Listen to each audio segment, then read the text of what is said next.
Life has a way of etching memories into the very essence of our homes, and the house I grew up in with Ellie was a mosaic of every laughter, filled chase, every tear, shedding comfort, and every wide-eyed bedtime story.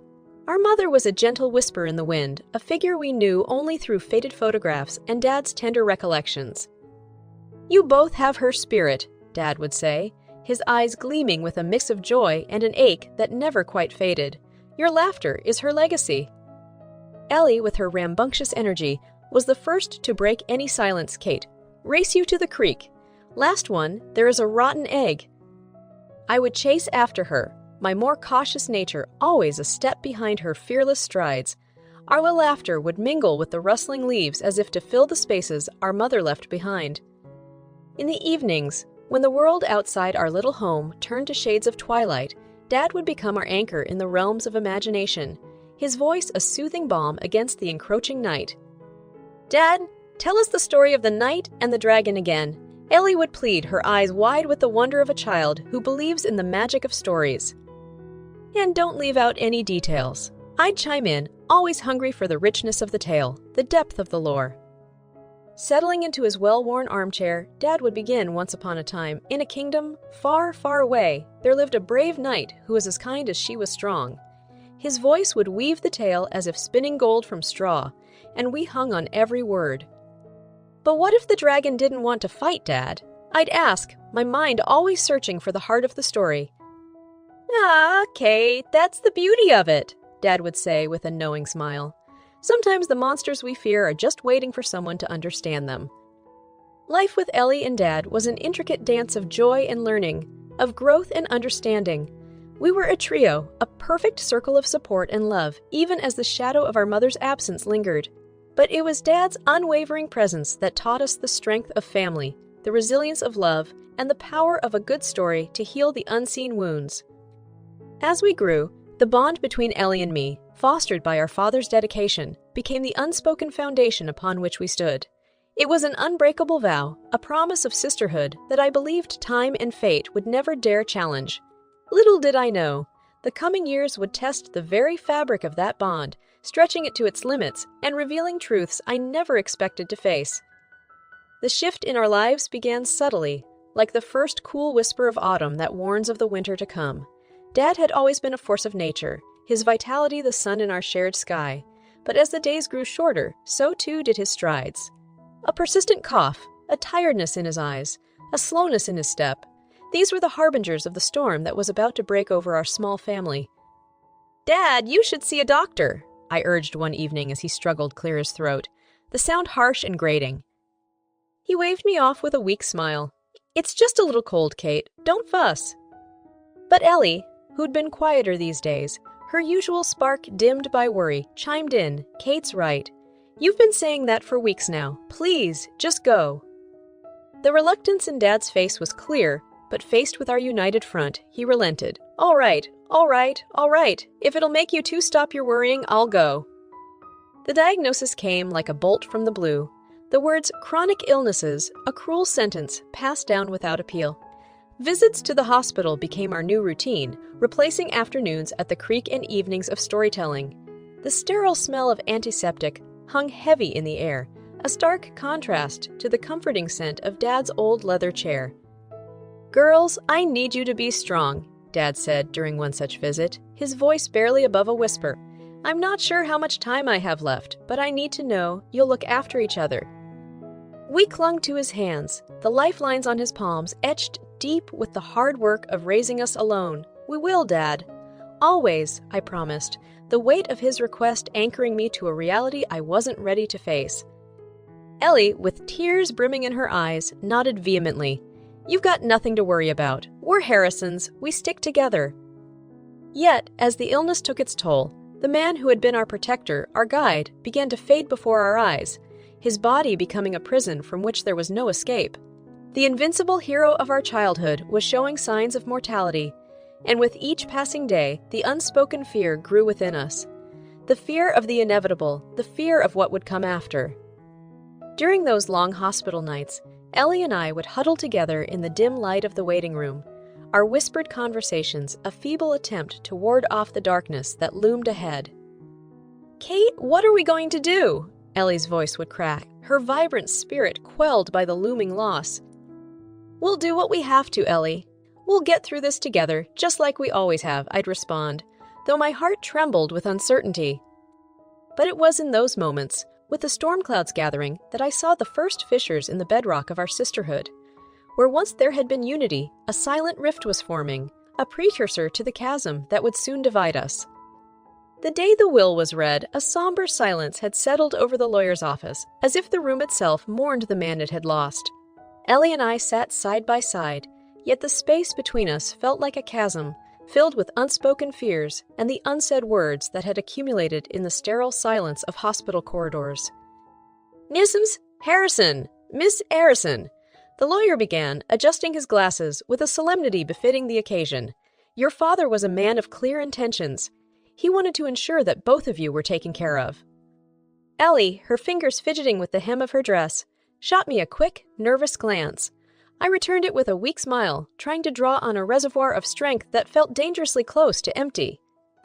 As the lawyer read on, it became painfully apparent that Ellie had been left with the lion's share of Dad's assets, the investment accounts, the savings, even the family car. I was stunned, a single question ricocheting through my mind. How? "Wait, that can't be right," I interrupted, my voice unsteady. "Dad wouldn't." Ellie cut me off, her voice suddenly cold and sharp as a shard of ice. "Oh, but it is, Kate. Dad and I, we had an understanding." The lawyer cleared his throat, uncomfortable. Mr. Harrison made these changes to his will shortly before his passing. Everything is in order. I could only stare in disbelief. The father who had taught us about fairness, who had spent every day of our lives ensuring we felt equally loved, had seemingly cast me aside, or so it appeared. Ellie leaned in, her voice a venomous whisper meant only for me. "You always thought you were the favorite, didn't you, Kate? The good daughter? Well, looks like I won in the end." I felt the blood drain from my face, the room spinning as the implications of her words sank in. You manipulated him," I accused, my voice a ragged whisper, betrayal slicing through the fog of my grief. Her laughter was a sound I'd never heard from her before, cruel and mocking. "Okay, wake up. Dad's gone and I have what I deserve. Besides, you got the house. Isn't that enough for the saintly Kate?" The old house, as it was referred to in the will, was the place where our happiest memories as a family resided. It was Dad's legacy, but in that moment, it felt like a consolation prize. "I don't understand, Ellie. How could you do this to Dad? To us?" The plea in my voice was met with a shrug of her elegantly dressed shoulders. "Life's about taking what you want, Kate. You, of all people, should know that," she retorted, her eyes glinting with a triumph that made my stomach churn. The drive to the old house was a blur, my mind grappling with the day's revelations. The home that once echoed with laughter now seemed to whisper secrets of betrayal. As I turned the key in the lock, the weight of the truth settled on my shoulders. Ellie, my sister, my lifelong companion, had become a stranger, and our father's last will had drawn the line that divided us. It was a line I wasn't sure could ever be crossed again. The old house stood defiant against the march of time, its walls a testament to the countless memories that had unfolded within. The moment I stepped inside, nostalgia hit me like a wave, each room whispering tales of yesteryears. Dad's hearty laughter echoing down the hall, Ellie's and my footsteps thudding on the wooden stairs, our giggles hiding in the corners. I walked through each room, my fingers tracing over surfaces dulled by dust, the air heavy with silence. It was in the living room that I decided to start. The walls needed a fresh coat of paint, the floorboards cried out for polish, and the windows begged to let light in once again. Days turned into nights, and I toiled alone, my hands moving with purpose, driven by a desire to restore not just the house, but some semblance of order to my life. As I worked, I spoke to the walls, to the shadows, to Dad. "See, Dad, I'm taking care of it, just like you would have wanted," I muttered to myself, or perhaps to him, as I stripped away layers of old wallpaper. One evening, as the sun dipped below the horizon, a glint of something caught my eye. It was tucked away behind a loose baseboard in the corner of Dad's study, a place where Ellie and I were forbidden to play as children. With tentative fingers, I pried it open to reveal an envelope, yellowed with age but sealed, my name written in Dad's familiar script. Curiosity piqued and heart pounding, I opened the envelope with a reverence usually reserved for sacred things. Inside, a letter, and as I unfolded it, Dad's voice seemed to fill the room. "Kate, if you're reading this, then I'm gone, and things have gone as I feared they might," the letter began. My hands trembled as I held the paper, each word a balm and a blade to my grieving heart. I knew Ellie. She has her mother's charm and her father's cunning, but none of the restraint. I've seen how she's been, even if you haven't. I couldn't leave you with nothing, my wise girl.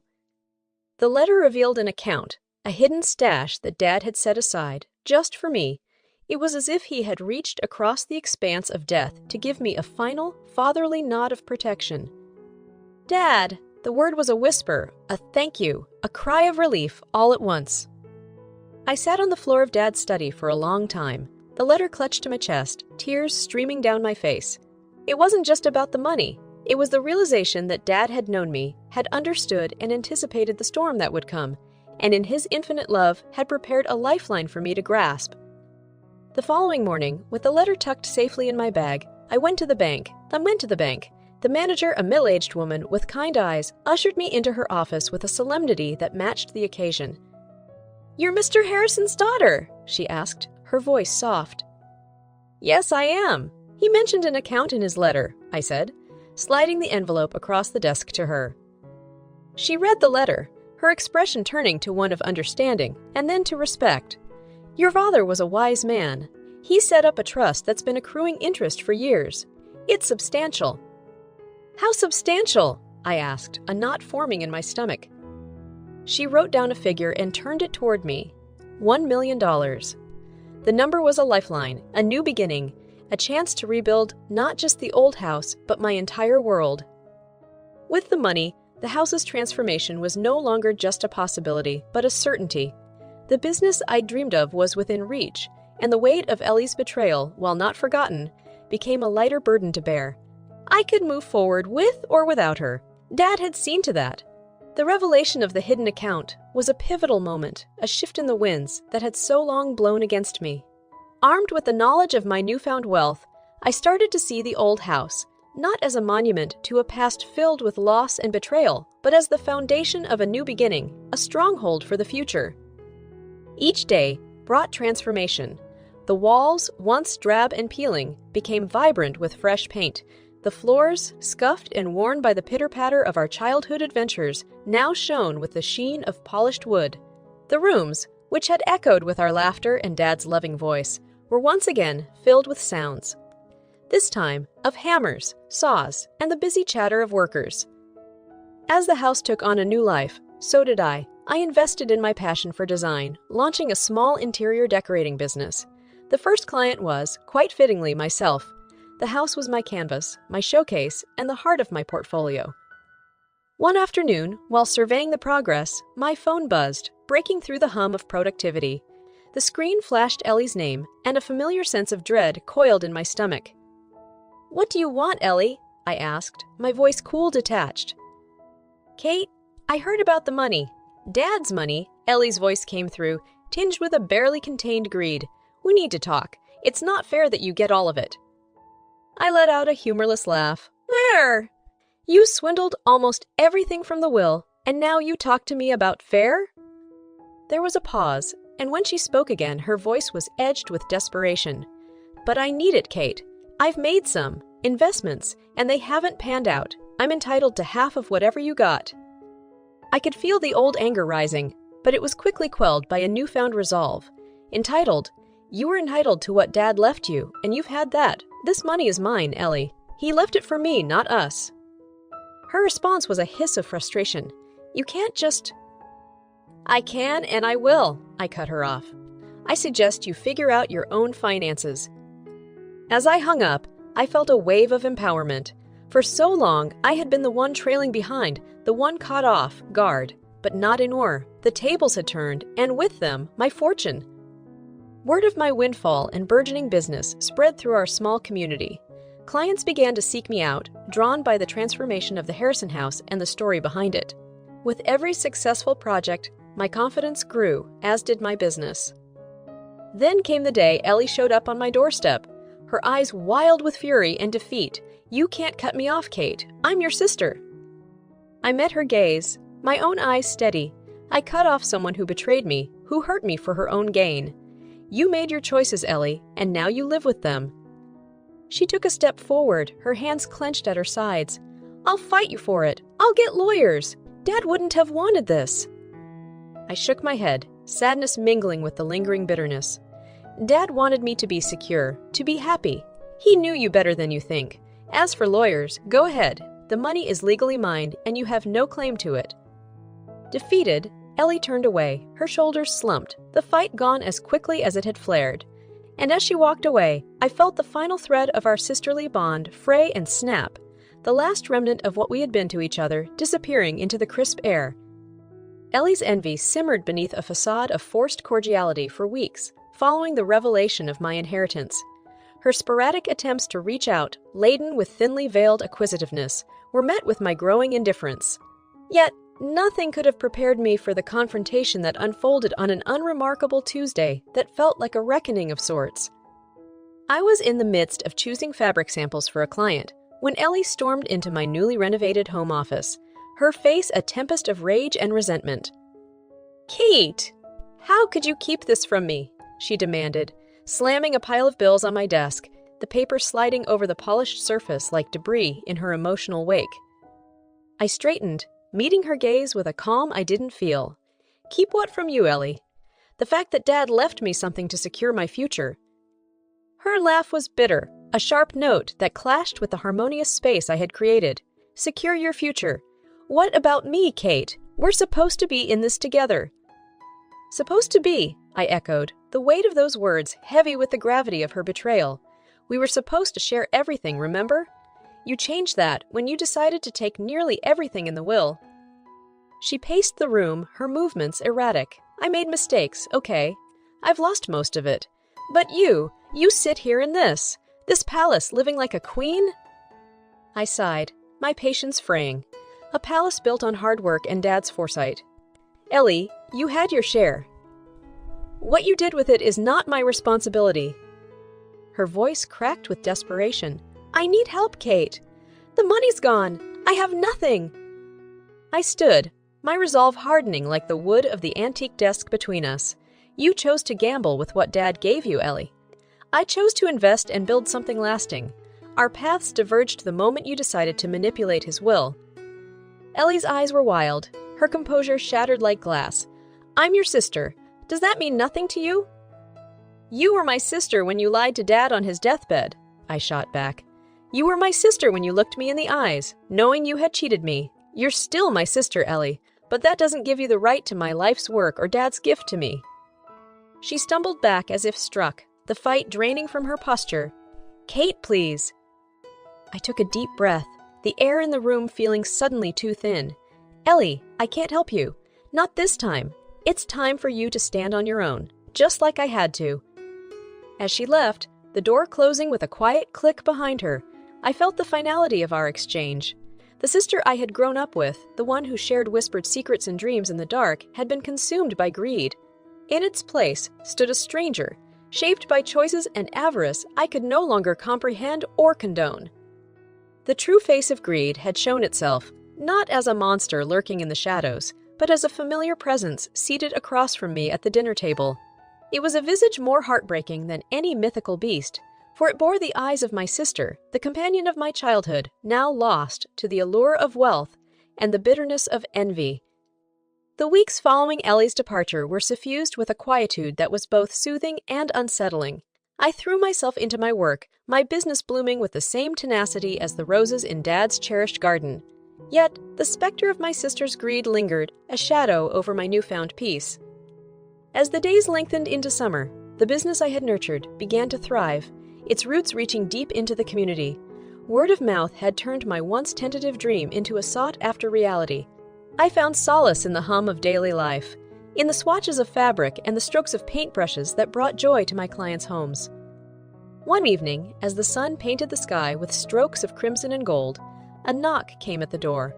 I answered it to find Ellie standing there, not with the fury of our last encounter, but with a quietude that was unfamiliar. "Kate, may I come in? Her voice was timid, a stark contrast to the bombast of her last visit. I hesitated but stepped aside, allowing her entrance into the home she had once ridiculed. She looked around, taking in the transformation with an unreadable expression. "It's beautiful," she said finally. "What you've done with the place." I nodded, wary of her praise. "Thank you. It's been a lot of hard work." Ellie sighed, a sound that seemed to carry the weight of her regrets. "I can see that. Her words hung between us, as heavy and tangible as the summer air. "Apologies don't change the past, Ellie." "No, they don't," she agreed, her gaze dropping to the floor. I considered her, the sister I had loved and lost to greed. "Because I've hit rock bottom, Kate. I've seen what my actions have done, to you, to me, to the memory of our father." Her eyes met mine, and I saw the glimmer of the girl she once was. "I don't want your money, Kate," Ellie continued, her voice firm. "I've started working, really working, for the first time in my life. I'm trying to make things right, on my own." I felt a thaw in the ice that had encased my heart. "That's good to hear, Ellie. I'm glad for you." She took a step forward, a tentative smile playing on her lips. "And I wanted to ask for your forgiveness, not for the money, not for any help, but for breaking the bond we had." I searched her face, looking for the sincerity that had been absent in our past encounters. Finding it, I let out a breath I didn't realize I'd been holding. "Forgiveness isn't easy, Ellie. It will take time," I said, my own voice trembling with the weight of emotion. "I know, and I'm willing to wait, to prove to you that I'm still the sister you grew up with," she replied, a hopeful note in her voice. As Ellie left that evening, the door closing softly behind her, I felt a sense of closure. I had stood my ground, protected what was rightfully mine, and in doing so, I had found the sweetest revenge, not through retaliation or spite, but through success and self-assurance in the life I was building. My revenge was not in the form of a war waged or a battle fought, but in the quiet affirmation that integrity and strength could overcome even the deepest of betrayals. It was in the knowledge that while I could not control the actions of others, I could steer my own course, remain true to myself, and to the memory of the father who had taught me so much. And perhaps, in the fullness of time, the rift between Ellie and me would heal, not into the seamless bond of childhood, but into something new, something tempered by life's trials and resilient in its reformation. For now, I had my work, my home, and the legacy of a father's love that no amount